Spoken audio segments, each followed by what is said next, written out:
할렐루야.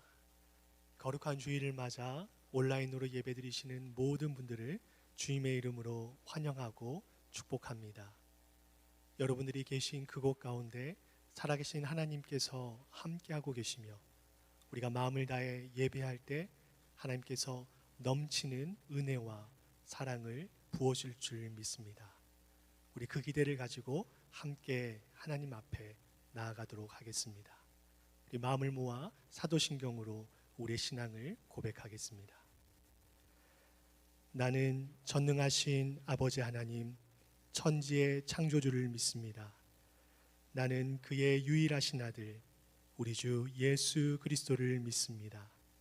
그는 성령으로 잉태되어 동정녀 마리아에게서 나시고 본디오 빌라도에게 고난을 받아 십자가에 못 박혀 죽으시고 장사된 지 사흘 만에 죽은 자 가운데서 다시 살아나셨으며 하늘에 오르시어 전능하신 아버지 하나님 우편에 앉아 계시다가 거기로부터 살아있는 자와 죽은 자를 심판하러 오십니다.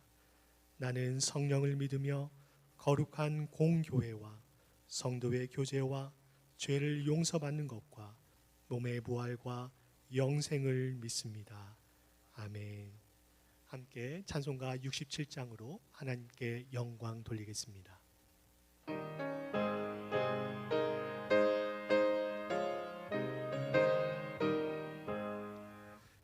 영광의 왕께 다 경배하며 그 크신 사랑 늘 찬송하라. 예부터 영원히 참 방패시니 그 영광의 주를 다 찬송하라. 능력과 은혜 다 찬송하라. 그 옷을 입히 그 집은 궁창 큰 우레소리로 주노하시고 폭풍의 날개로 달려가신다. 저 아름답고 놀라운 일이 가득한 이 땅 다 주의 조합 그 힘찬 명령에 더 잡히나니 저 푸른 바다는 옷자락이라. 질그릇같이 연약한 인생 주 의지하여 늘 강건하리. 온 백성 지으신 만왕이시니 그 자비 영원히 변함없어라. 아멘. 그는 근본 하나님의 본체시나 하나님과 동등됨을 취할 것으로 여기지 아니하시고 오히려 자기를 비워 종의 형체를 가지사 사람들과 같이 되셨고 사람의 모양으로 나타나사 자기를 낮추시고 죽기까지 복종하셨으니 곧 십자가에 죽으심이라. 아멘. 한 주간 동안 세상이라는 삶의 터전에서 살던 저희들을 은혜의 보좌 앞으로 불러주신 하나님께 감사와 찬양을 올려드립니다. 죄와 죽음의 늪에 빠져 영원한 절망 가운데 있던 저희를 살리시고자 독생자 예수 그리스도를 이 땅에 보내주신 하나님과 자신을 비워 기꺼이 희생제물로 자신을 내어주신 성자 예수 그리스도의 겸손과 사랑에 감사드립니다. 이 시간 저희의 마음을 모아 성부 하나님과 성자 예수 그리스도의 사랑에 감사함으로 예배하오니 저희들의 예배를 기쁘게 받아 주시옵소서. 성령 하나님을 이 예배 가운데 초청합니다. 저희 예배 가운데 함께하여 주시고 인도하여 주시옵소서. 저희 예배에 찾아오셔서 하나님에 대한 저희의 무지함을 깨트려 주시고 하나님의 지혜와 사랑으로 충만케 하여 주시옵소서. 그리하여 하나님께서 베푸신 사랑에 감격하고 감사함으로 저희의 삶을 다시금 하나님께 거룩한 산 제물로 드리겠노라 결단하는 저희들 모두가 되게 하여 주시옵소서. 예배받기에 합당하신 주님의 이름을 높여드리오며 예수 그리스도의 이름으로 기도하옵나이다. 아멘. 함께 찬송가 279장 찬송하시겠습니다.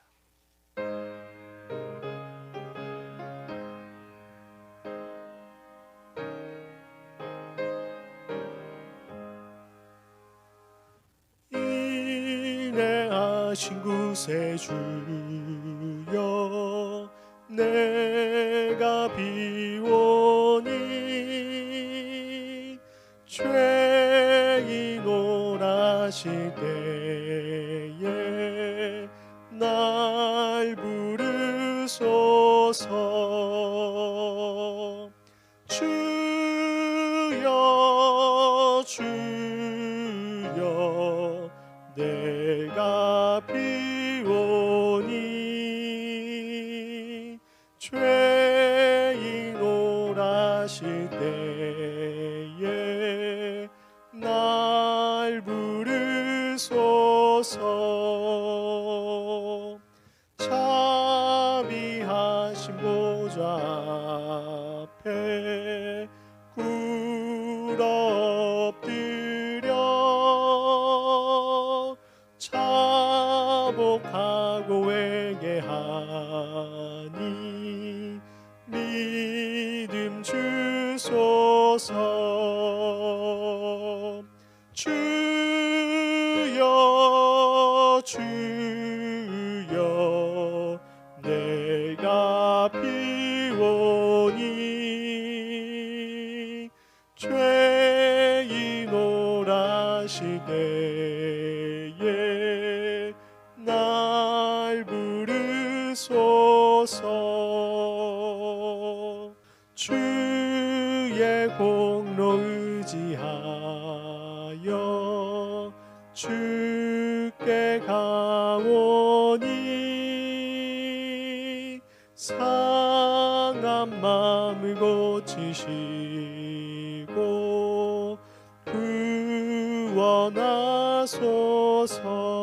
구원하소서. 주여 주여 내가 비오니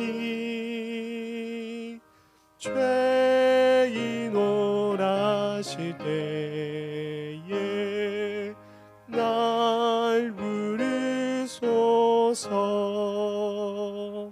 만복 근원 우리 주여 위로하소서. 우리 주와 같으시니 어디 있을까. 주여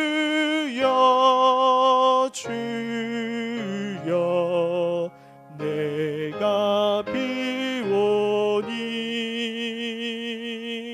죄인 오라실 때에 날 부르소서.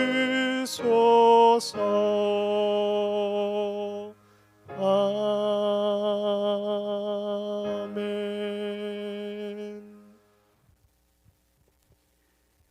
너희는 무엇을 먹을까 무엇을 마실까 하여 구하지 말며 근심하지도 말라. 이 모든 것은 세상 사람들이 구하는 것이라. 너희 아버지께서는 이런 것이 너희에게 있어야 할 줄을 아시느니라. 다만 너희는 그의 나라를 구하라. 그리하면 이런 것들을 너희에게 더하시리라. 전능하사 말씀으로 천지를 창조하신 영원하신 하나님을 찬양합니다. 거룩하신 영광의 하나님이 헤아릴 수 없이 크신 지혜와 사랑과 은혜로 죄 가운데 죽을 수밖에 없는 저희들을 하나님의 독생자 예수 그리스도의 십자가 대속의 값을 치르심으로 사망에서 생명으로 구원하여 주시고 하나님의 자녀라는 영광스러운 신분으로 살게 하심을 찬양합니다. 저희들 아직도 믿음이 부족하여 자신을 위하여 재물을 쌓아두고 하나님께 부여하지 못하게 살고 있음을 용서하여 주소서. 그림자와 같고 나그네 길과 같이 지나가는 이 땅의 것, 하나님이 부르시면 다 두고 가야 하는 물질과 재산을 조금이라도 더 많이 얻고 지키고 쌓기 위해 분주하게 살고 있습니다. 이 시간 저희를 다시 새롭게 하여 주시기를 원합니다. 저희 몸과 마음과 영혼이 하나님이 들려주시는 말씀으로 살아나고 새롭게 되기를 원합니다. 매일 성경 묵상과 온라인 새벽 기도를 드리는 좁은 믿음의 길을 걷게 하시고 저의 영혼이 하늘 양식으로 강건하여지고 날마다 성장하게 하소서. 저의 필요를 아시는 좋으신 아빠 아버지와의 친밀하고 진실한 사귐의 기도, 믿음의 기도에 더 좋은 곳으로 협력하여 선을 이루어 하늘의 뜻을 이 땅에 이루어 가시는 섭리의 하나님을 만나게 하소서. 저의 달란트에 맞게 맡겨주신 교회의 직분, 평신도와 교사와 중보기도자로 팀장과 구역장, 목회자, 파송선교사로 부르신 사명을 선한 총지기로 잘 감당하게 하시고 저희의 몸이 하나님의 성령에 온전히 통치하시는 거룩한 성전 되게 하소서. 저희의 삶의 자리에서 그리고 주님의 몸된 교회 사역을 통해 하나님의 복음과 사랑을 저희들 가정과 지역사회와 땅끝까지 흘려보내는 축복의 통로가 되게 하소서. 오랜 기다림 끝에 다음 주일부터 시작하여 수요 및 주일 공예배를 다시 허락하여 주시니 감사드립니다. 팬데믹이라는 어려운 상황이지만 저희들 예배를 삼아하여 온라인, 오프라인 모임에 힘쓰는 교회 되게 하소서. 이번 주 화요일부터 시작하는 묵상학교를 축복하여 주소서. 저희 교회 금년도 표어인 시냇가에 심은 나무같이 묵상학교 훈련을 통하여 말씀으로 무장된 하나님의 종들이 많이 세워지고 그가 하는 모든 일이 다 형통하리로다 라는 하나님의 축복이 저희 교회 공동체에 흘러 넘치는 역사가 있게 하소서. 상반기 세례 입교 교육이 이번 주 목요일부터 시작됩니다. 저희 교회에 새로운 영적 생명이 잉태되고 건강한 생명의 열매가 풍성하게 열리는 교회, 끊임없이 배우고 성장하는 교회, 경건의 모양뿐만 아니라 하나님의 능력과 사랑이 넘치는 교회와 성도가 되게 하소서. 이 시간 경제적으로 어려운 성도, 또 사람들은 알지 못하는 많은 어려움과 고통 가운데 있는 성도, 수고하고 무거운 짐으로 힘들어하는 성도들을 주님 위로하여 주소서. 특별히 육신이 연약한 성도와 연로하신 상록회 부모님의 건강을 위해 기도합니다. 믿음으로 간구하는 자의 모든 병을 고치시는 라파 하나님의 능력으로 지금은 아직 연약하고 어렵지만 새롭게 하시는 하나님의 능력으로 깨끗하고 온전하게 회복하여 새 힘을 공급해 주시기 원합니다. 이제 말씀을 듣기 원합니다. 세우신 하나님의 종을 통하여 저희를 향하신 하나님의 음성을 들을 때 저희 영혼의 눈을 들어 크신 영광의 하나님을 보게 하소서. 저희의 11조와 정성을 담은 헌금을 기뻐 받으시고 하나님 나라 확장에 귀하게 쓰게 하소서. 존귀하신 구주 예수님의 이름으로 기도드립니다. 아멘.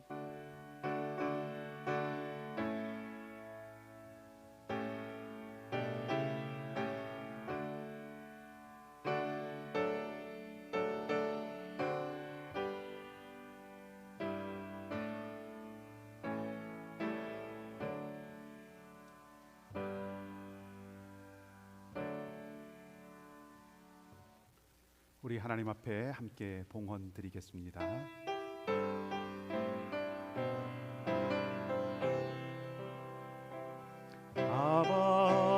아버지 나를 사랑하시니 나의 모든 것 주께 드려요.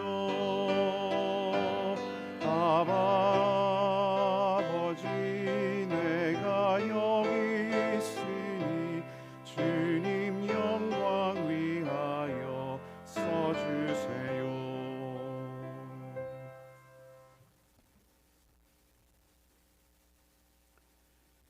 모든 만물의 주인이신 하나님, 피어나고 시드는 것도, 자라고 쇠하는 것도, 소멸하고 탄생하는 것도, 그 어느 것 하나도 하나님의 섭리가 아닌 것이 없으며 하나님을 떠나 이루어질 수 없음을 고백합니다.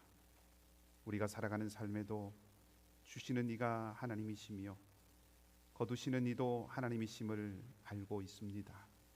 사랑의 하나님, 오늘도 우리와 함께 해주셔서 먹고 입고 자고 누리고 나누며 살 수 있도록 은혜를 주시고 은총을 베풀어 주셔서 감사합니다.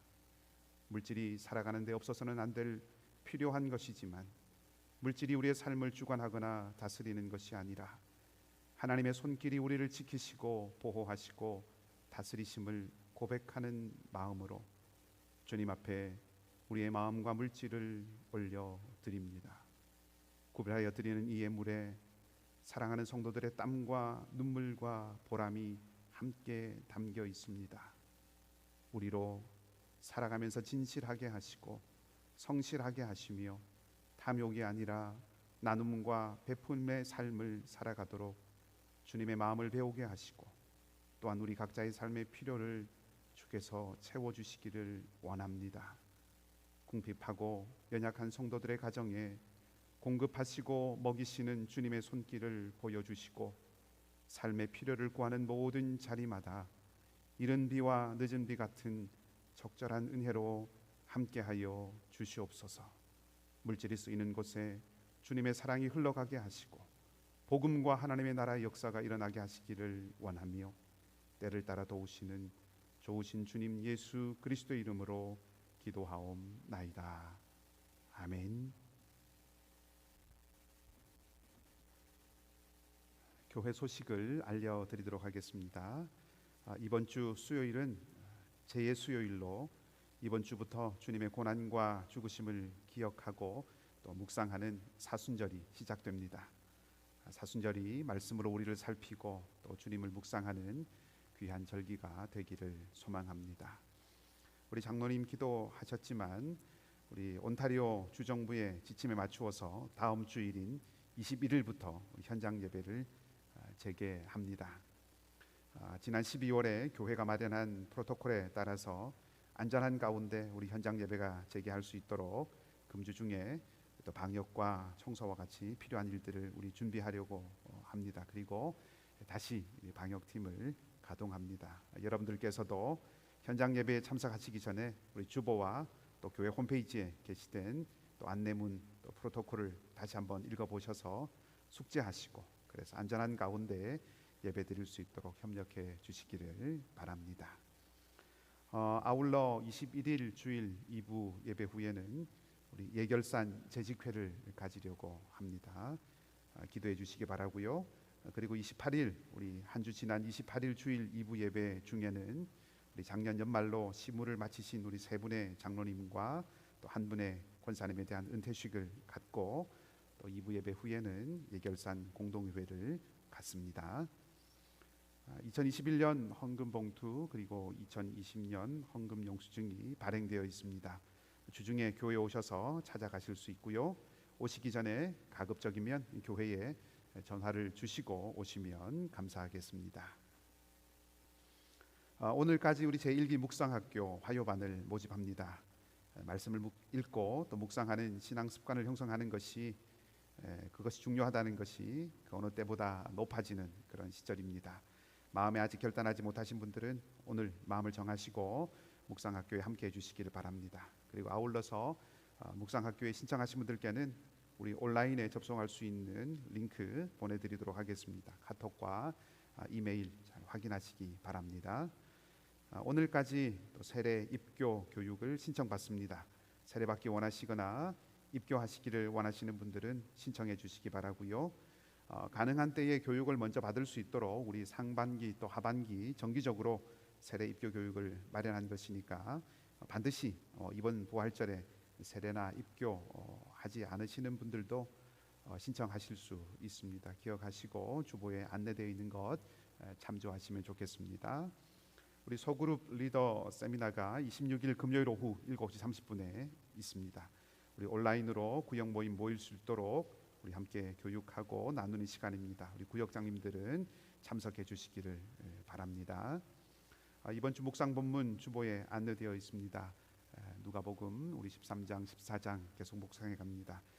함께 말씀 묵상하는 귀한 자리 잘 지켜가는 은혜가 있기를 바랍니다. 우리 지난 금요일에 오랜만에 우리 장로님들과 또 시니어 사역팀에서 우리 상록회 어르신들을 찾아뵙고 설 인사를 드렸습니다. 그리고 함께 안부를 나누었습니다. 눈이 많이 와서 오가는 것이 쉽지만은 않았지만 기쁨의 시간들이었습니다. 그리고 만나 뵙고 또 허락하신 분들은 저희들이 사진을 촬영해 왔습니다. 서로 만나지 못한 지 오래지만 영상으로라도 우리 반가운 얼굴들 만날 수 있도록 우리 촬영해온 사진들을 가지고 영상을 만들었습니다. 다만 이번 기회에 또 연락이 잘 되지 않으신 분들은 부득이 찾아뵙지 못했습니다. 혹 이번에 찾아뵙지 못한 분들은 다음 기회에 꼭 찾아뵐 수 있도록 하겠습니다. 양해해 주시기 바랍니다. 이 상록회 어르신들 모습 영상 끝난 후에는 지난해에 우리 찬양대가 찬양했던 영상으로 찬양을 함께 드리려고 합니다. 우리 찬양대가 다시 찬양할 수 있는 날을 소망하는 마음으로 함께 나눕니다. 여러분 같은 마음으로 함께 하나님 찬양하는 자리에 같이 마음을 모아주시면 좋겠고요. 또 한 주간도 또 믿음과 소망 가운데 주님 주시는 평안 가운데 승리하시는 여러분 되시기를 바랍니다.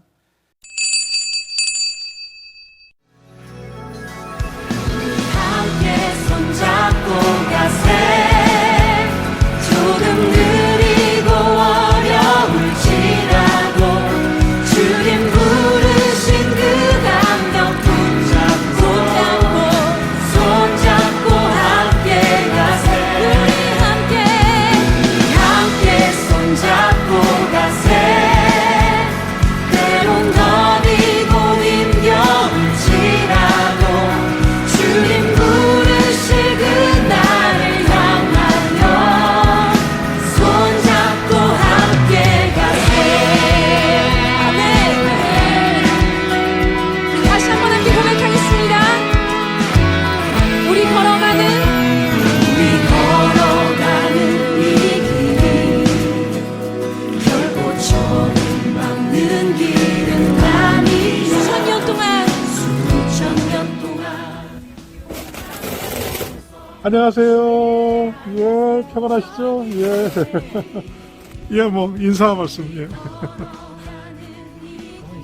생각도 안 하고 예, 건강하시고요. 예. 건강하세요. 예, 새해 복 많이 받으시고요. 감사합니다. 예. 안녕하세요. 예, 건강하시고요. 두 분도, 예, 감사합니다. 아이, 별 말씀을 감사합니다. 조금 느리고 어려울지라도 주님 부르신 그 감격 손잡고 함께 가세 우리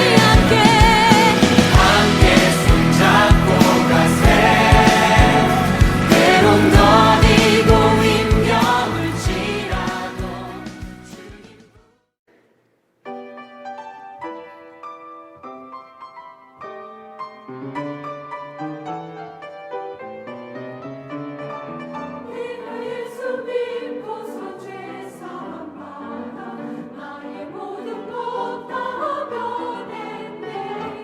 지금 내가 가는 길 천국 길이요 주의 피로 내 죄가 씻겼네.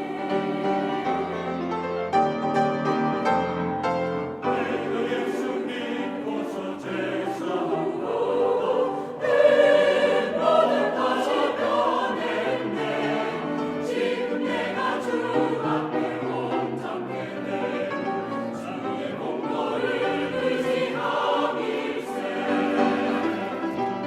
주 밝은 빛에서 어둠에 치니 나의 모든 것을 새롭게 하네. 죄악으로 덮인 나에게 은혜 베푸사 영원한 생명 주시옵네.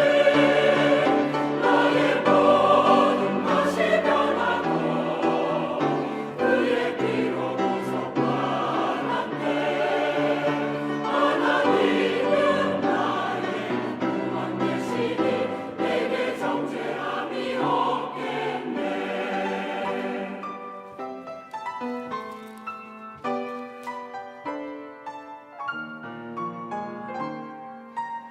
내게 성령이 나고 부르신 사랑 나의 맘에 가득 채우라. 모든 공포 내게서 물리치시니 내가 항상 주 안에 있겠네. 주 밝은 빛에서 어둠에 치니 나의 모든 것을 새롭게 하네. 죄악으로 덮인 나에게 은혜 베푸사 영원한 생명 주시옵네. 나의 모든 것이 변하고 그의 피로 구속받았네. 하나님은 나의 구원 되시니 내게 정죄함이 없겠네. 하나님은 나의 구원 되시니 내게 정죄함이 없겠네. 구원의 주 찬양해.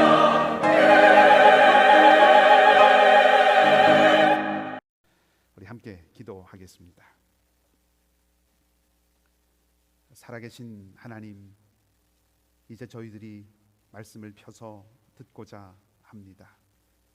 성령께서 우리 각 사람의 심령에 진리의 빛으로 조명하여 주셔서 말씀을 읽고 들을 때에 우리의 귀와 마음이 열리게 하시고 눈이 열리게 하셔서 깨닫고 결단하는 은혜가 있게 하여 주시옵소서. 또한 그 말씀이 힘이 되고 능력이 되게 하시고 삶의 표지판이 되기를 원합니다.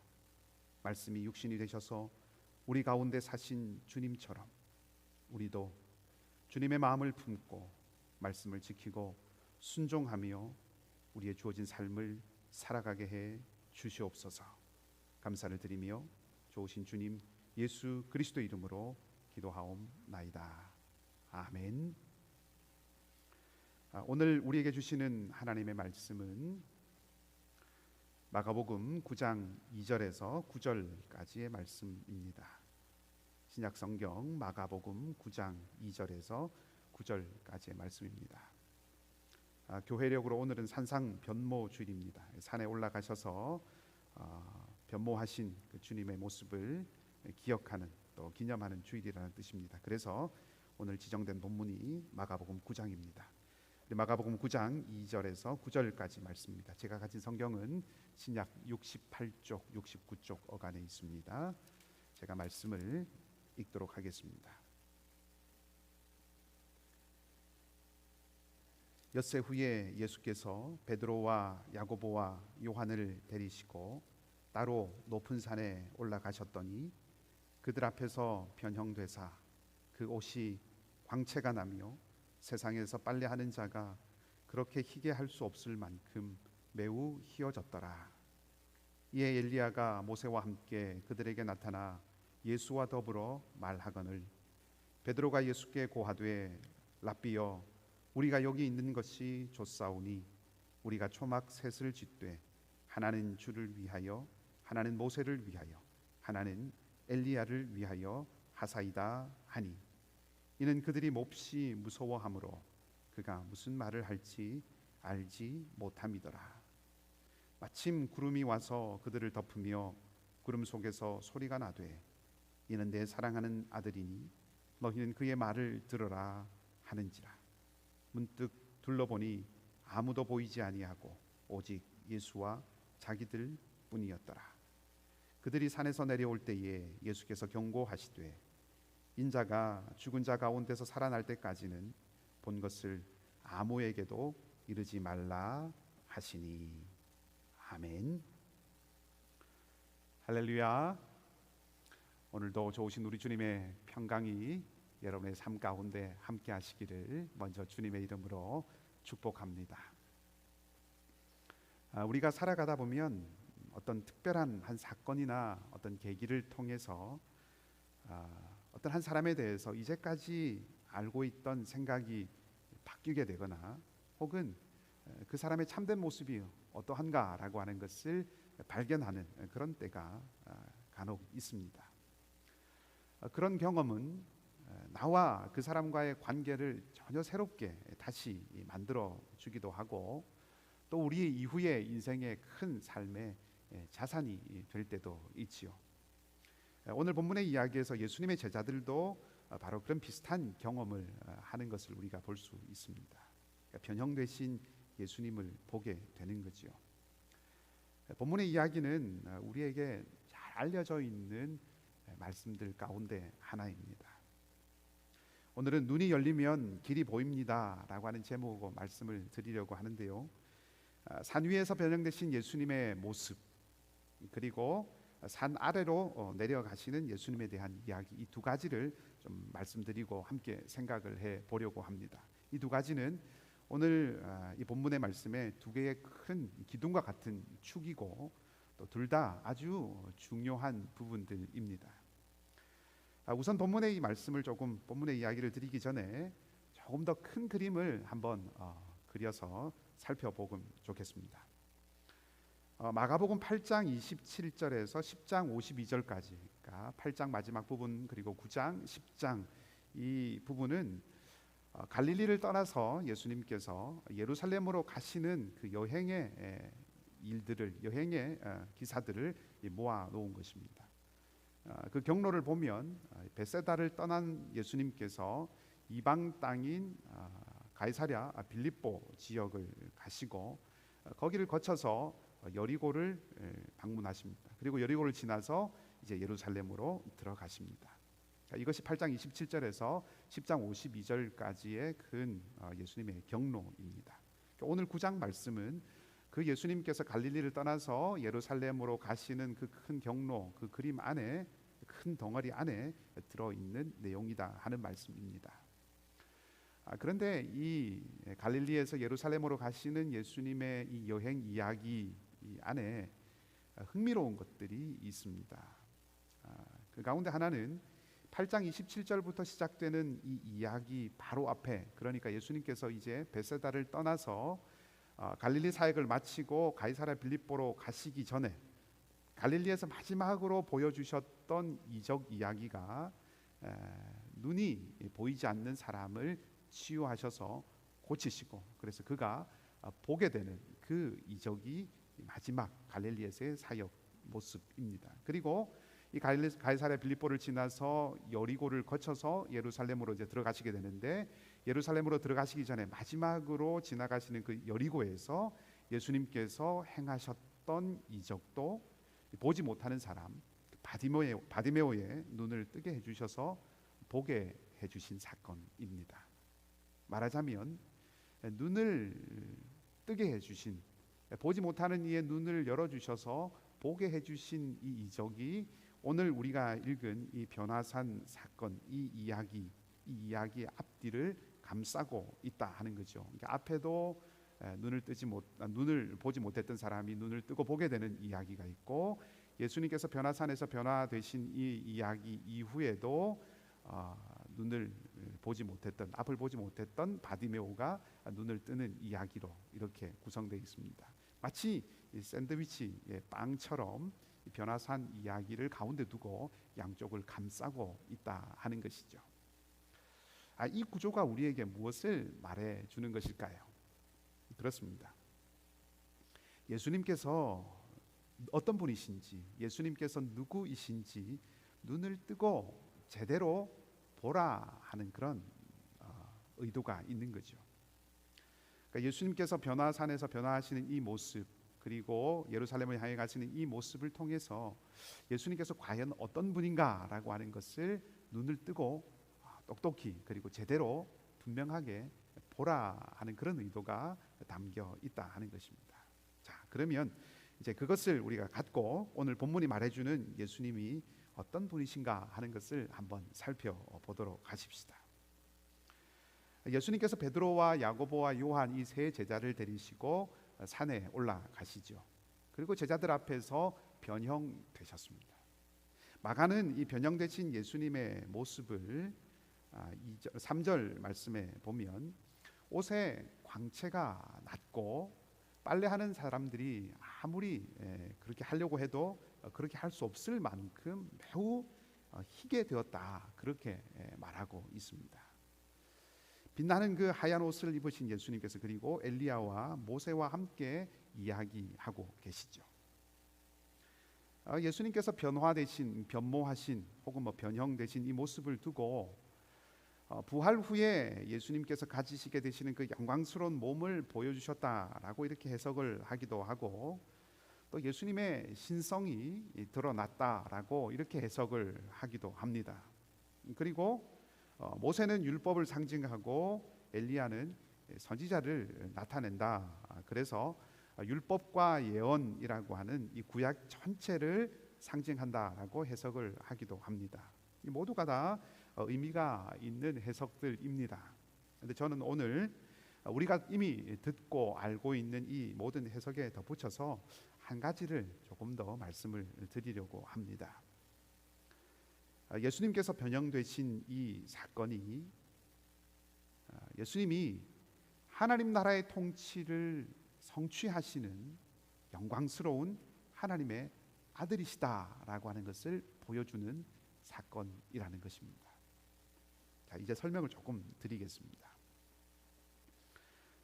오늘 우리가 읽은 이 마가는 다른 복음서와는 달리 예수님의 얼굴에 광채가 났었다라고 하는 그런 기록은 뺐습니다. 그러니까 다른 복음서들을 보면 예수님의 얼굴에도 광채가 났다라고 하는 것을 기록하고 있는데 마가는 그 내용을 뺐다 하는 거죠. 그래서 예수님의 얼굴에 대한 이야기를 빼고 옷에 대한 이야기만 하고 있습니다. 그래서 예수님의 옷이 빛나고 있고 예수님의 옷이 희다라고 하는 것을 다른 복음서에 비해서는 훨씬 강조하고 있다 하는 거죠. 이 빛나고 하얀 옷이라고 하는 것은 사실은 다니엘서 7장 9절에 있는 말씀을 연상하게 하는 것입니다. 이 다니엘서 7장은 특별히 예수님 특별히 메시아로서의 그 예수님의 그 사역, 예수님의 모습과 아주 관련이 깊은 그런 성경인데요. 이 다니엘서 7장 9절 말씀은 이렇게 기록이 되어 있습니다. 제가 한번 읽어보겠습니다. 내가 보니 왕자가 놓이고 옛적부터 항상 계시니가 좌정하셨는데 그의 옷은 희기가 눈 같고 그의 머리털은 깨끗한 양의 털 같고 그의 보좌는 불꽃이요 그의 바퀴는 타오르는 불이며.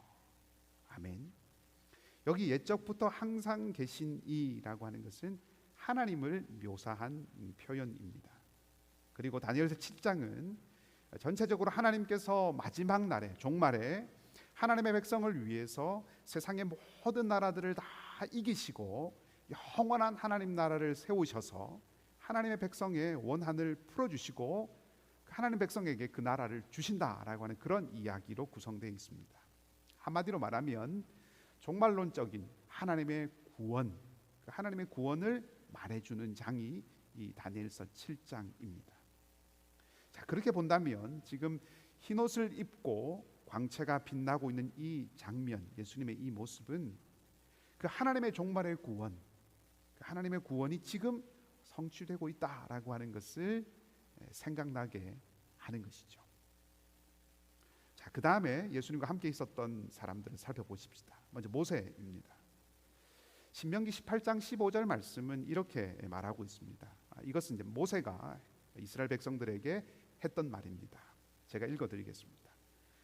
내 하나님 여호와께서 너희 가운데 내 형제 중에서 너를 위하여 나와 같은 선지자 하나를 일으키시리니 너희는 그의 말을 들을지니라. 아멘. 모세가 이렇게 말하는 거죠.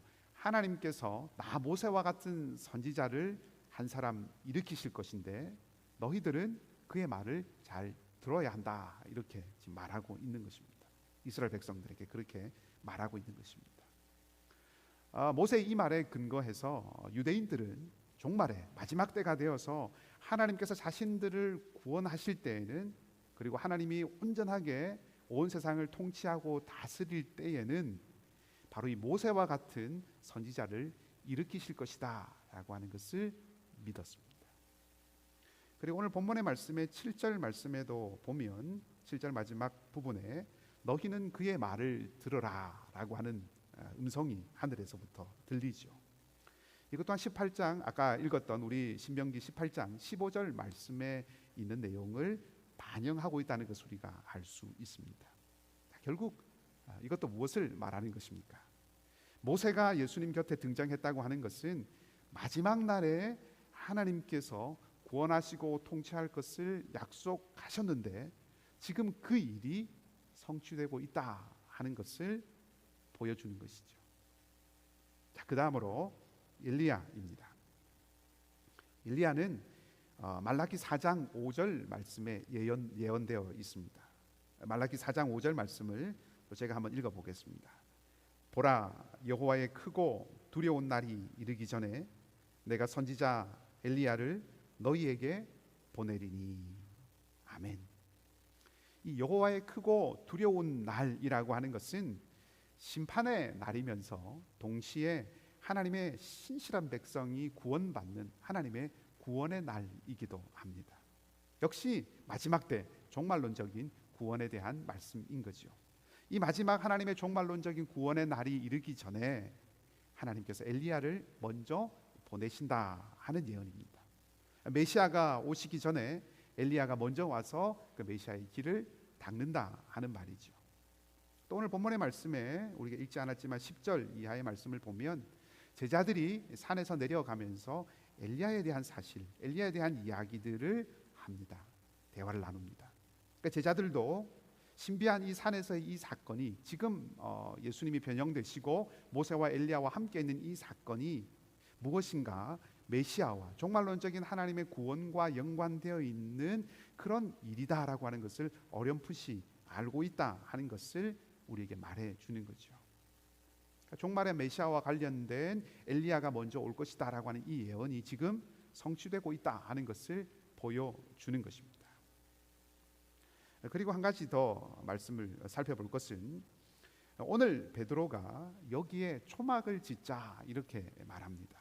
성경은 6절 말씀을 보면 베드로가 무슨 말을 하는지도 몰랐다 이렇게 기록을 하고 있는데 아마도 이것은 베드로가 사태 파악을 잘 못하고 있다 혹은 어리석다, 판단력이 떨어진다 이런 얘기를 하려는 것보다는 지금 일어나고 있는 이 일이 너무너무 놀랍고 또 아주 신비한, 사람의 말로 어떤 설명할 수 없는 신비한 일이다라고 하는 것을 말해주는 것이라고 볼 수 있습니다. 그리고 그때 하늘에서 소리가 나죠. 7절 말씀에 보면 하늘에서 음성이 들리는데 이는 내 사랑하는 아들이다 라고 하는 음성이 들립니다. 우리가 이미 마가복음 1장의 말씀을 살펴보면서 그 음성이 어떤 의미인가 라고 하는 것을 우리가 들어서 압니다. 아무튼 그 마가복음 1장에서 들렸던 그 음성이 똑같이 다시 한번 들려집니다. 자, 이것들을 다 모아보면 흰옷이라고 하는 그 이미지로 마지막 종말에 하나님께서 구원하실 때 그때가 지금 이르렀다라고 하는 것을 말해주고, 모세가 등장해서 종말에 모세와 같은 선지자를 일으킨다고 하는 그 하나님의 약속, 그것을 생각나게 하고, 그리고 엘리야가 나타나서 종말에 메시아가 오는 길을 준비하는데 지금 그 엘리야가 왔다 하는 것을 보여주고, 그리고 빛나는 그 광채 가운데 변형되신 예수님을 향해서 너는 내 사랑하는 아들이다 라고 하는 하늘의 소리가 나서, 예수님께서는 결국 줄기차게 구약에서 계속해서 이야기해온 종말의 하나님 나라 통치를 성취하는 메시아, 즉 마지막 때 하나님의 그 구원을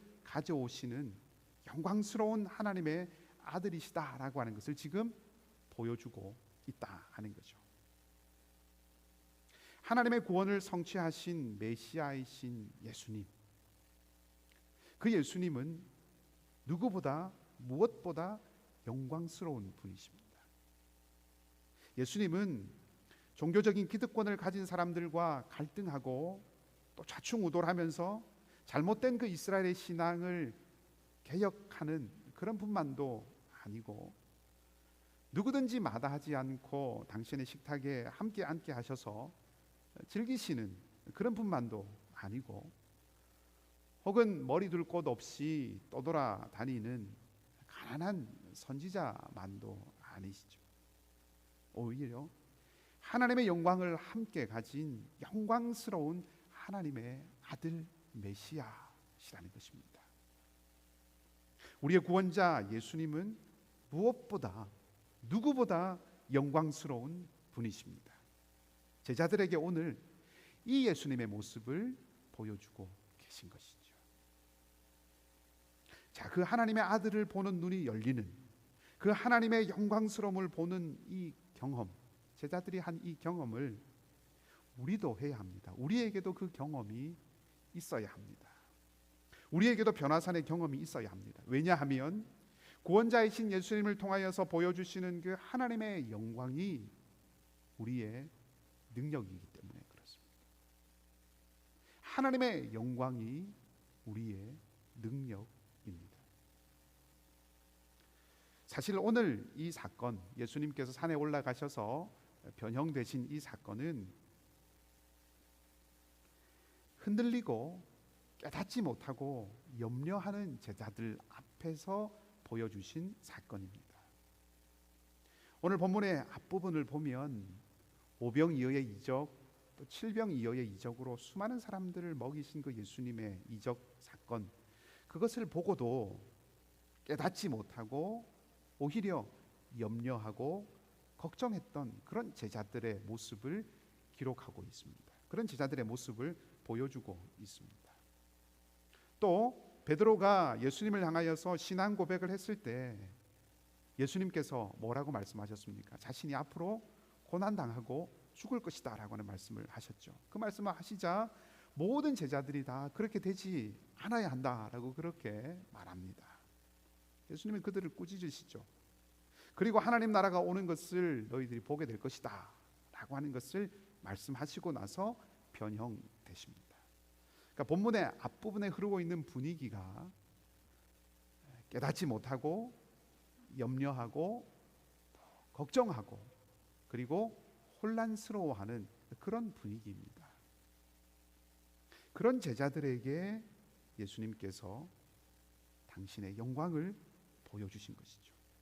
그런 상황 속에 깨닫지 못하고 염려하고 걱정하고 그리고 혼란스러워하는 그런 사람들, 그런 자리 앞에서 예수님을 통해서 하나님께서 당신의 영광, 당신의 임재를 보여주고 계신다 하는 것입니다. 다른 말로 하면 하나님을 경험하게 하신다 하는 것이죠. 다른 어떤 것이 아니라 하나님 자신을 경험하게 하시는 것이죠. 그것이 제자들의 삶의 힘이 되는 것이고 그것이 우리의 삶의 힘이 되는 것입니다. 어떤 한 목사님께서 유학 생활을 하실 때의 이야기입니다. 이민의 삶을 살아간다고 하는 것이 우리 모두에게 다 사실은 팍팍한 것이죠. 고달프고 참 힘든 순간들이 많이 있습니다. 가난한 유학생의 삶도 여간 힘든 삶이 아닙니다. 어렵게 유학 생활을 하던 중에 그만 이 목사님의 사모님이 아주 젊은 나이인데 병을 얻게 됩니다. 암이었습니다.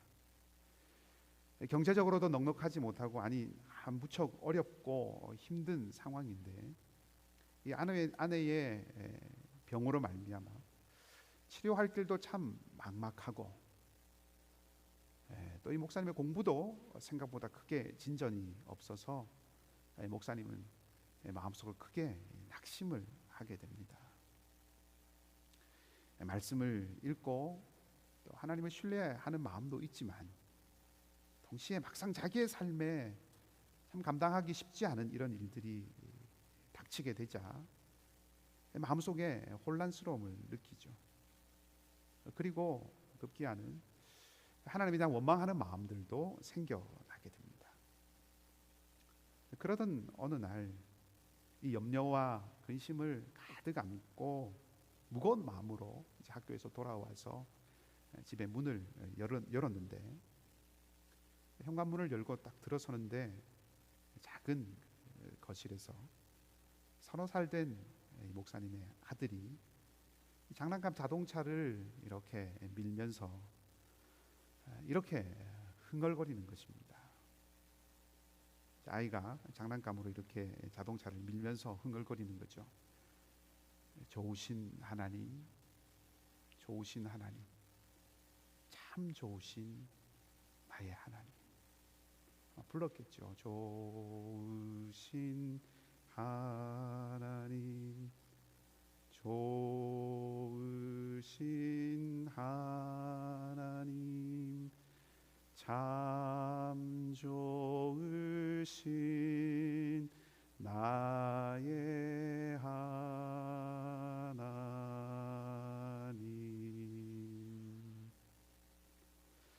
근데 그 순간 그 찬양이 그 목사님의 가슴에 팍 와서 꽂히는 것입니다. 그렇다. 하나님이 어떤 분이신가? 하나님은 다스리지 못하시는 것이 없고 하나님은 당신의 백성을 반드시 구해내시는 분이시다. 하나님은 우리를 당신의 영광, 당신의 그 빛나는 영광 가운데 마침내 함께하게 하시는 분이 우리 하나님이시다. 아들의 이 찬양 속에서 목사님은 하나님의 영광을 보게 된 것이죠. 하나님을 만나게 된 것입니다. 혼란스러워하고 낙담하고 염려하고 근심하는 자신에게 하나님께서 찾아오신 것이죠. 그리고 힘이 되어 주신 것입니다. 사랑하는 성도 여러분, 의심이 생기고 인생이 흔들리고 혹 염려가 찾아오십니까? 내가 감당할 수 없는 내 능력 밖의 일들 때문에 무너질 것 같고 견디기 어려운 그런 순간들이 있으십니까? 이 모든 상황 속에서 우리를 다시 일으킬 수 있는 것은, 이 모든 상황 속에서 우리를 다시 일어나게 할 수 있는 것은 오직 하나님께서 누구이신가라고 하는 것을 확인하는 것을 통해서입니다. 오직 하나님만이 우리를 다시 일으켜 세울 수 있습니다. 시장에서 엄마와 아빠와 헤어진 아이가 있다고 한번 생각해 보십시다. 우왕좌왕하고 불안에 빠져서 아마 두려움에 빠져 있겠죠. 그러다가 아빠를 만나면, 엄마를 만나면 그만 이 아이는 앙 하고 울음을 터뜨립니다. 왜일까요? 이제 됐기 때문이죠. 모든 두려움과 염려와 근심이 이제는 아무것도 아닌 것이 되었기 때문에 그렇습니다. 좋으신 하나님, 좋으신 하나님, 정말 그렇습니다. 하나님을 경험하면, 예수님을 만나고 나면 다 끝나는 것입니다. 왜냐하면 그분이 왕이시기 때문입니다. 그분이 모든 것을 다스리시는 분이시기 때문입니다. 우리의 변화사는 어디입니까? 예수님이 예수님으로 보이는 자리입니다. 예수님을 통해서 하나님을 하나님으로 보게 되고 고백하는 자리가 우리의 변화산입니다. 예배도 그런 자리 중에 하나이죠. 예배는 예수님이 누구이신지, 하나님께서 어떤 분이신지, 하나님이 누구이신지 그것을 다시 확인하고 경험하는 자리가 예배입니다. 예수님의 영광, 십자가와 죽음, 나와 우리를 향한 그 주님의 고난과 죽음을 상기하는 자리가 예배의 자리이고, 그래서 내가 주님을 위해, 세상을 위해서 고난과 죽음, 섬김과 나눔의 자리로 기꺼이 가기를 결단하는 자리가 예배의 자리이고, 그리고 바로 그렇게 살아가는 것이 영광이라고 하는 것을 확인하고 확신하는 자리가 예배의 자리가 되어야 합니다. 그렇게 된다면 우리의 예배는 우리의 변화산이 될 것입니다. 그러니 여러분, 예배를 사모하십시오. 예배 중에 하나님의 영광을 보게 해달라고 기도하십시오. 찬양 중에, 기도 중에, 묵상 중에, 말씀을 읽을 때, 말씀을 들을 때에, 아니 예배의 자리뿐만 아니라 삶의 그 어떤 때라도, 살아가는 그 어떤 순간에라도 예수님을 통해서 나타나시는 그 하나님의 영광을 보게 되기를 간구하고 간절히 구하시기 바랍니다. 하나님께서 여러분에게 변화산의 은혜, 변화산의 놀라운 경험을 주실 것입니다. 이 은혜가, 이 놀라운 은혜가 여러분의 삶 가운데 함께하기를 주님의 이름으로 축복합니다. 자, 베드로가 여기 초막을 짓고 머물자라고 그렇게 할 정도로 놀랍고 신비한 경험을 한 이후에 예수님께서 어떻게 하십니까? 제자들과 함께 산에서 내려오십니다. 9절 말씀에 보면, 그리고 산에서 내려오신 예수님께서 당신의 죽음과 부활에 대해서 말씀하십니다.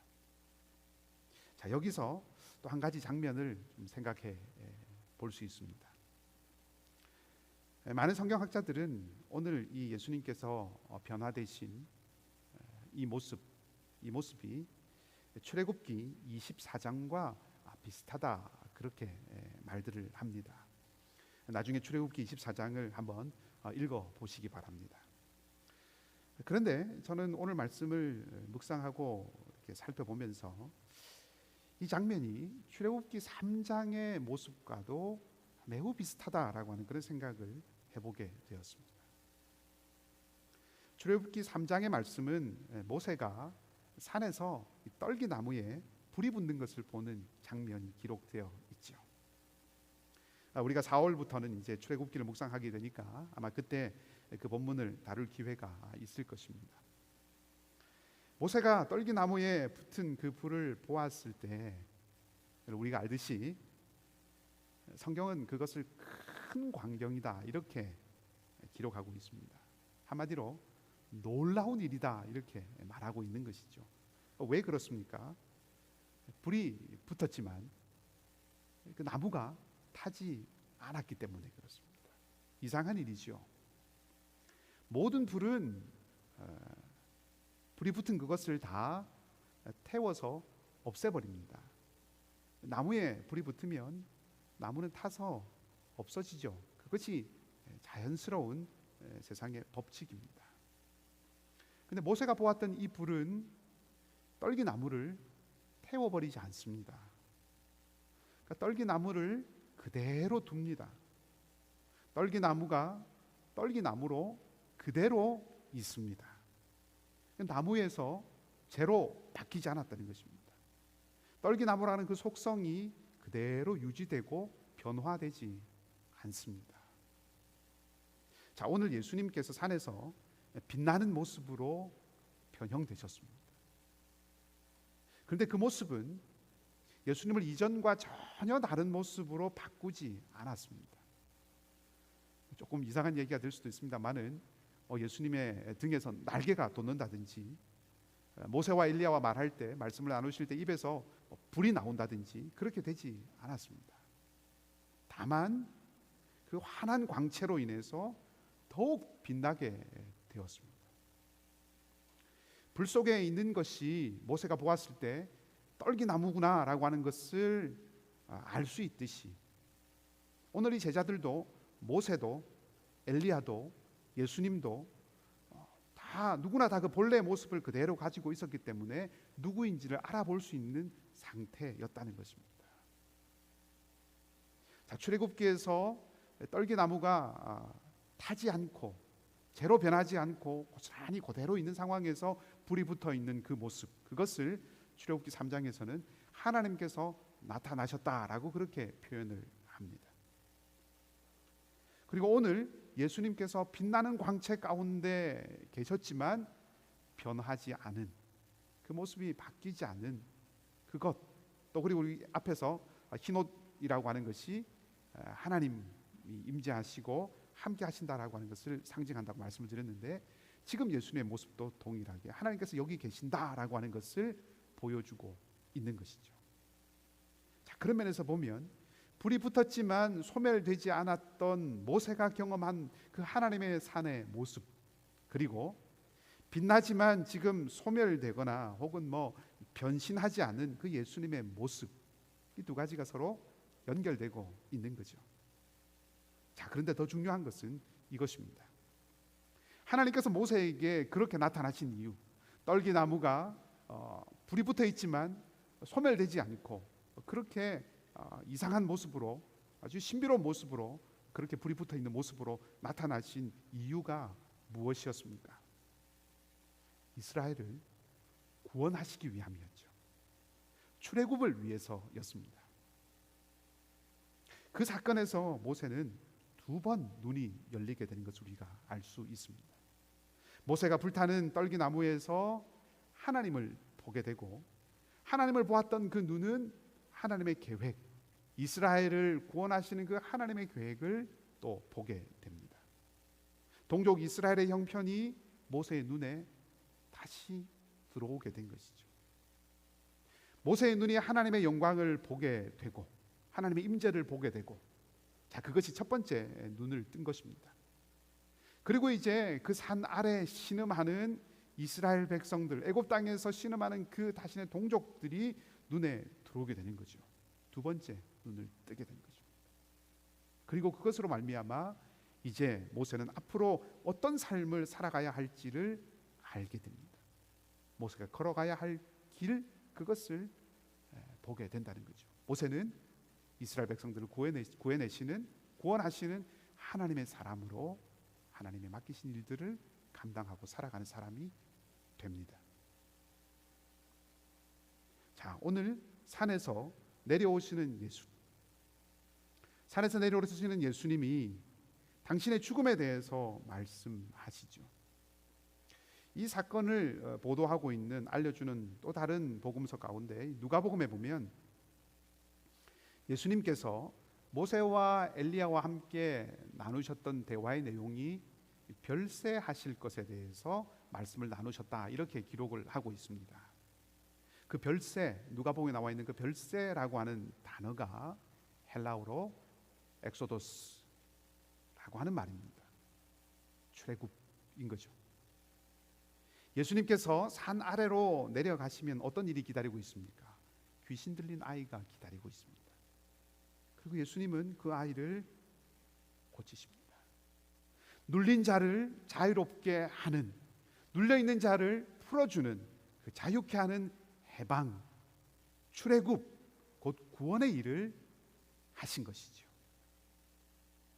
자, 여러분, 오늘 이 변화산에 있는 제자들을 모세라고 한번 가정을 해봅시다.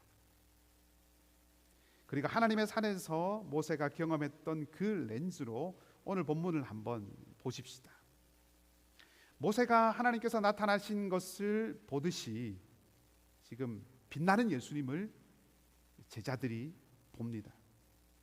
그리고 예수님이 누구이신지 아까 처음 말씀드렸던 것처럼 구원을 이루시는 메시아, 하나님의 통치를 성취하시는 메시아, 그 메시아가 영광스러운 하나님의 아들이다라고 하는 그것을 이 제자들이 보게 되죠.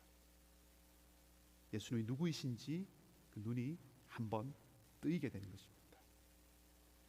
그리고 모세가 이스라엘 백성들의 구원을 위해서 산 아래로 내려갈 것을 하나님으로부터 요청받듯이 제자들은 예수님과 함께 산 아래로 내려옵니다. 그리고 거기서 구원이 필요한 세상, 귀신 들려서 억눌려 있고 사로잡혀 있는 사람들이 있는 그 세상, 하나님의 구원, 하나님의 자유가 필요한 그 세상을 제자들이 만나게 되죠. 그리고 거기서 이제 앞으로 자기들이 해야 할 일, 제자로 살아가는 삶이 어떤 삶이어야 하는가 하는 것을 예수님을 통해서 보게 됩니다. 두 번째로 눈이 뜨이는 거죠. 제자로서 살아갈 길을 보게 되는 것입니다. 그 길이 무엇입니까? 그것은 주님을 따르는 길이죠. 이어지는 9장 10장 말씀을 쭉 읽어가면 그 주님을 따르는 길이라고 하는 것은 다른 길이 아니라 낮아지는 삶, 섬기는 삶의 길입니다. 예수님께서 생명을 내어 주신 것처럼 구원을 위해서 자신을 내주는 삶을 살아가는 것, 그것이 제자의 길이라고 하는 것입니다. 제자들뿐만 아니죠. 우리도 마찬가지입니다. 우리도 모세가 신음하는 그 이스라엘 백성들 가운데 들어갔듯이 예수님께서 고통당하는 사람들 한가운데로 들어가셨듯이 십자가와 죽음을 향해서 그래서 사명의 길을 가셨듯이 우리를 부르는 우리 각자의 사명의 자리에서 우리를 온전히 내주는 삶을 살아가야 하는 것입니다. 그것을 누차 말씀드렸던 말로 표현하면 그런 삶을 다른 이의 버팀목이 되어주는 삶, 곁이 되어주는 삶이라고 말씀드릴 수 있습니다. 성육신이라고 하는 것은 바로 이것을 말합니다. 예수님을 통해서 하나님의 영광을 보는 우리가 살아가야 하는 삶, 다른 이의 버팀목이 되고 곁이 되어주는 삶이라는 것입니다. 선교사로 나가야 한다는 말씀 아닙니다. 목회자나 성경교사로 전적으로 삶을 그런 일들을 위해서 드려야 한다는 말씀이 아닙니다. 교회에 더 많이 봉사하고 교회 일에 누구보다 더 열심히 되는, 교회 일에 누구보다 앞장서는 사람이 되시라는 말씀을 드리는 것 아닙니다. 우리 각자가 어디에서 무엇을 하며 살든지 바로 그 자리가 우리의 산 아래라고 하는 것을 알고 거기서 다른 사람의 버팀목이 되고 거기서 다른 이의 곁이 되어서 살아가야 한다 하는 말씀입니다. 자녀를 양육하십니까? 무엇보다 그 아이에게 버팀목이 되십시오. 세상적인 버팀목, 물질과 정치적 어떤 영향력, 이런 든든한 버팀목, 그런 버팀목이 되시라는 말씀 아닙니다. 삶의 바른 길, 하나님 나라의 가치가 그 아이에게서 흔들릴 때 잡아줄 수 있는 그런 버팀목이 되셔야 합니다. 직장이나 비즈니스에 동료가 혹은 헬퍼가 혹은 주인이 있습니까? 어려움에 처한 형제나 자매가 있으십니까? 그들의 곁이 되어 주십시오. 아픔을 들어주십시오. 무언가 내가 채워줄 수 있는 것, 힘이 될 수 있는 것 내게는 없다고 아예 포기하고 아예 외면하고 그렇게 살지 마시고 따뜻한 말 한마디, 작은 메모 하나 건네보시기 바랍니다. 이것이 우리가 산 아래에서 제자로 살아가는 삶의 모습입니다. 신앙이 뭐 그런 정도밖에 되지 않는가? 그렇게 말씀하시지 마시기 바랍니다. 이런 작지만 진정하고 꼭 필요한 이런 사랑조차 지금은 너무너무 희귀한 그런 세상이 되었습니다. 바로 이것이 바로 여기부터 회복되어야 합니다. 이곳이 회복되어야 할 첫 자리입니다. 하나님의 영광을 경험한 여러분의 삶이 다른 이의 버팀목과 곁이 되어주는 그런 삶이 되기를 주님의 이름으로 간절히 축복합니다. 이제 말씀을 정리하겠습니다. 저는 설교 처음에 변화산에서의 경험과 이 산 아래로 내려오는 것, 이 두 가지가 다 중요하다고 말씀을 드렸는데, 우리는 변화산에서의 경험과 산 아래에서의 삶, 이 두 가지를 다 살아야 합니다. 산 아래서의 삶, 다른 이의 버팀목으로 또 곁으로 나를 내어주는 삶은 나는 없고 다른 사람들이 마음대로 나를 소비하는 그런 삶이 아닙니다. 나와 다른 이의 경계가 없고 나를 완전히 없애는 그런 삶이 아니라는 말씀입니다. 경계를 허물기 위해서는 경계를 지켜야 합니다.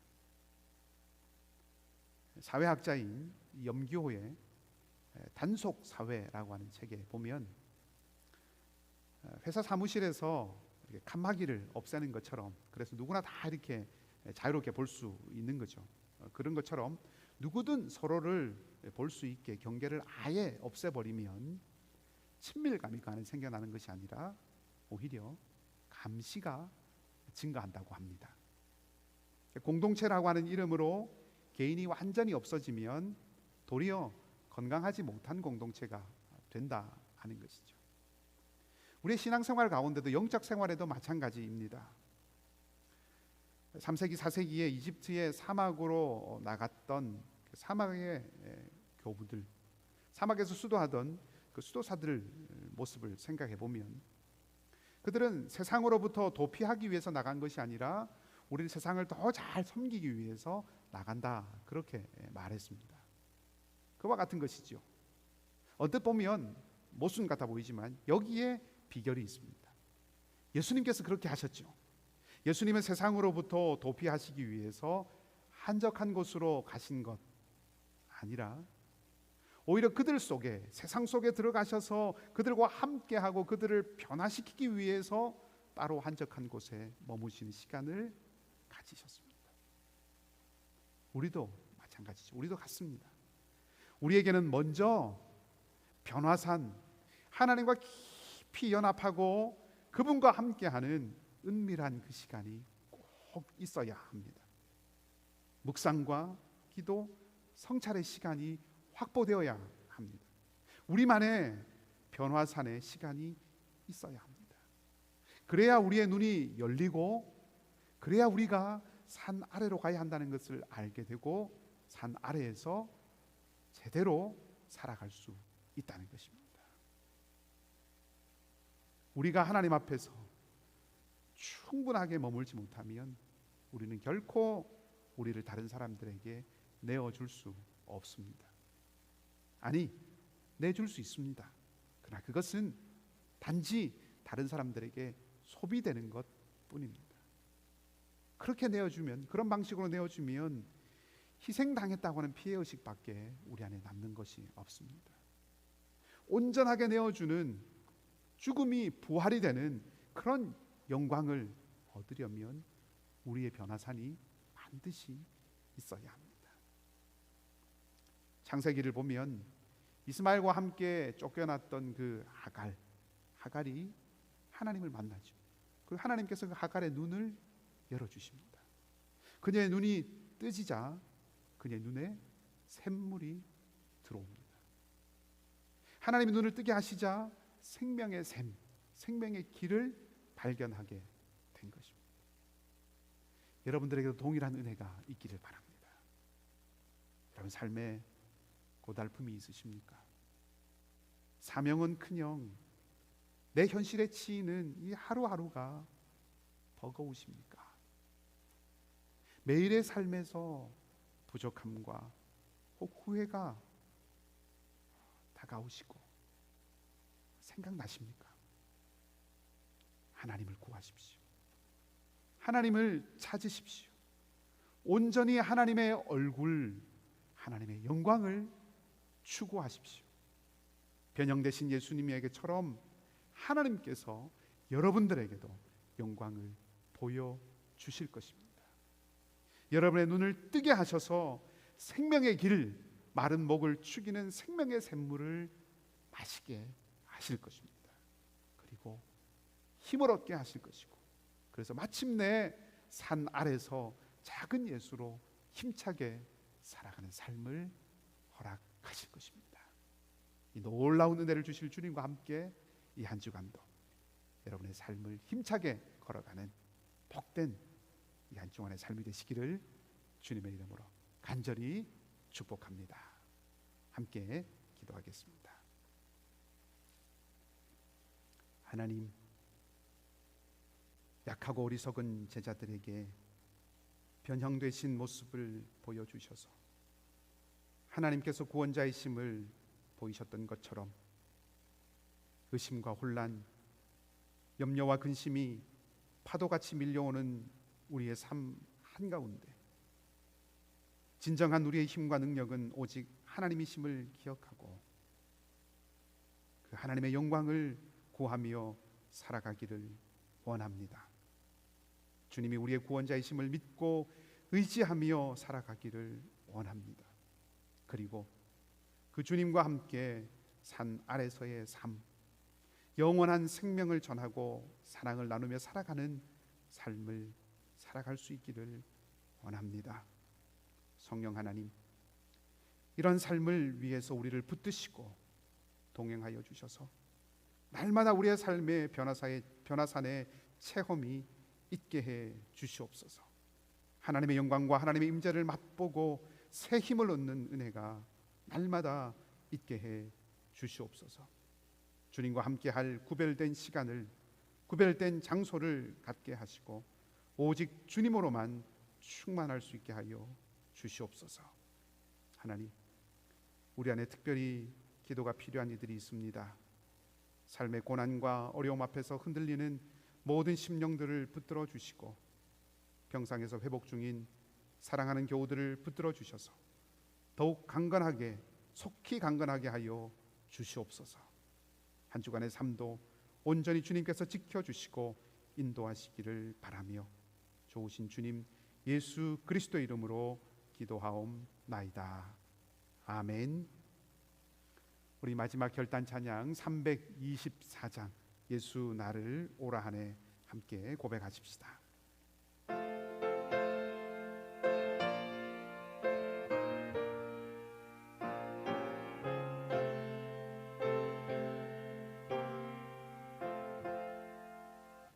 예수 나를 오라네 예수 나를 오라네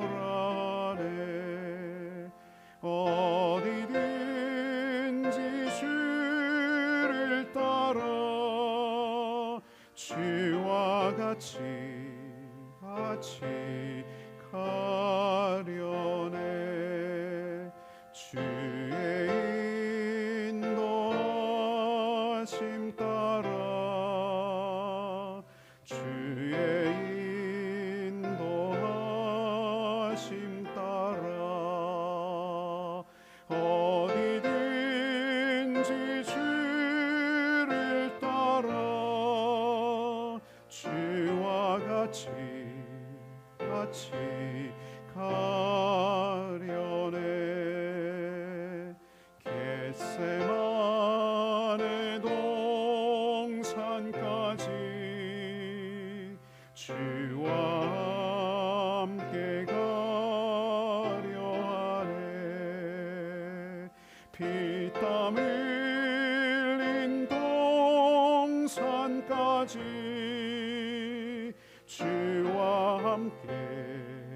함께 가려네. 주의 인도하심 따라 주의 인도하심 따라 어디든지 주를 따라 주와 같이 가려네. 심판하실 자리까지 주와 함께 가려하네. 심판하실 자리까지 주와 함께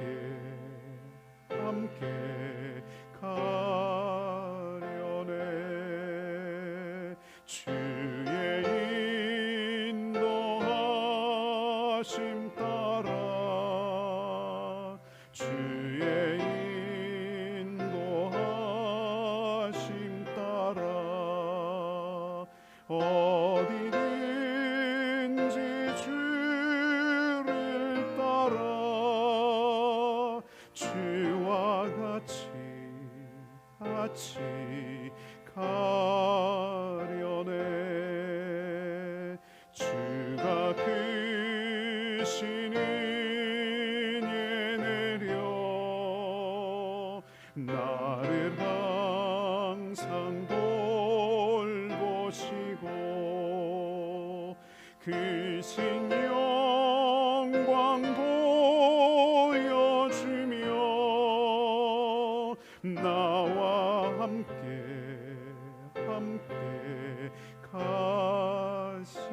가시네. 주의 인도하심 따라 주의 인도하심 따라 어디든지 주를 따라 주와 같이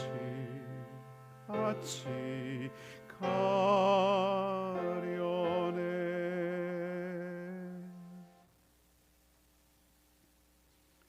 우리 주님 예수 그리스도의 은혜와 하나님 우리 아버지의 무한하신 사랑과 성령님의 교통하시고 인도하심이 하나님의 영광이 우리의 힘임을 기억하고 하나님의 영광을 사모하며 다른 이들의 버팀목과 곁으로 살아 이 땅에 하나님 나라를 이루기를 결단하는 사랑하는 우리 이글스필드 모든 가족들과 함께 예배드리는 모든 일들 가운데 삶의 여러 가지 어려움과 고통 가운데 있는 교우들과 병상에 있는 환우들 가운데 상록회 어르신들과 사랑하는 자녀들과 우리 자녀들이 살아갈 미래와 선교사님들과 북녘땅 동포들 가운데 이제로부터 영원토록 함께 하옵시기를 간절히 축원하옵나이다. 아멘.